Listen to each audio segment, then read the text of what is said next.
Amendment 55, which is brought by the AFL-CIO and the SEIU, the Service Employees International Union, would put in the state constitution a new category of employment law called just cause.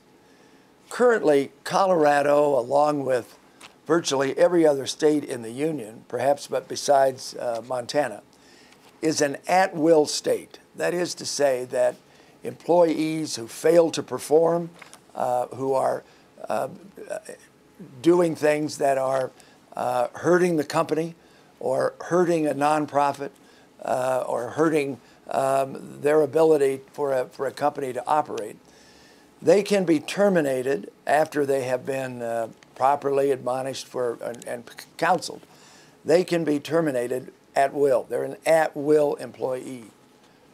What Just Cause would do would be to place 9 specific categories that need to be fulfilled before someone can be terminated for bad conduct or bad performance. It's interesting they want to put this in the Constitution without any opportunity for subsequent amendment by a legislature. Let me give you an example.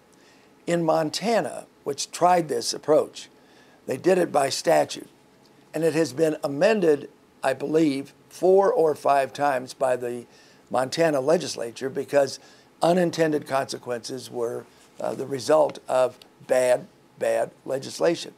Here we have in the Constitution, we've been going through these problems. Once you embed something in the Constitution, you simply can't get it out. Now, what kind of defenses would a company have? Let me give you an example. If a company, and a company, by the way, can also be a nonprofit, can be a small business. If because of automation or because they found a better way of doing their business, and they are able to have a reduction in force, unless that company or that entity reduces their workforce by 10% or more, 10% or more, that is not just cause. And let's assume, for the sake of argument, that a small business had to lay off 3 or 4 people in a 20 or 30 person company. Those people who were laid off as a result of downsizing or outsourcing or automation or finding improvements in operation of that small business, those people would have a cause of action against the owner of that small business. Indeed, this is something that would be a very, very bad setting for us. It's interesting that that the Rocky Mountain News has taken on this. Vince Carroll had a very major article in the paper during the 2nd week of September to talk about the fact that this needs to be stopped.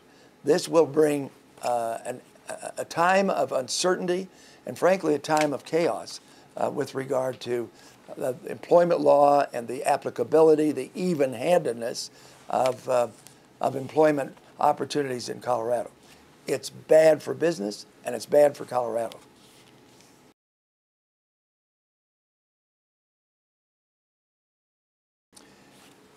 All of these amendments by labor are the subject of a great deal of scrutiny from outside the state.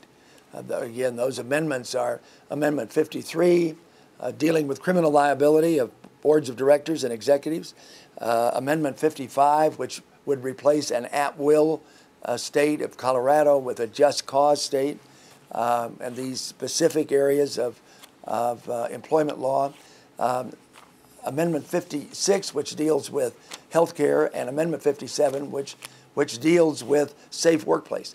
Businesses outside Colorado are looking. We already know of one company that was proposing to move here, which has written into their contract with regard to this issue that if any one of these labor measures pass, they will not move here.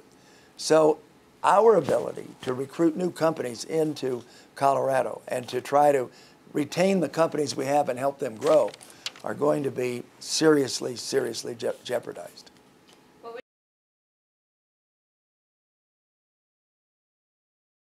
This does not build a stronger workforce. In fact, it will bring an even more antagonistic workforce, the relationships between management and the employee.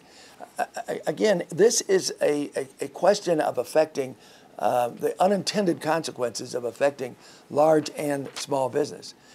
The original notion of this was that that employees receive counseling or have received some opportunity to discuss with their supervisor prior to termination in the event they cannot improve. What this does is to set a specific standard that is in the Constitution that will make it virtually impossible to build any kind of a harmonious workforce relationship.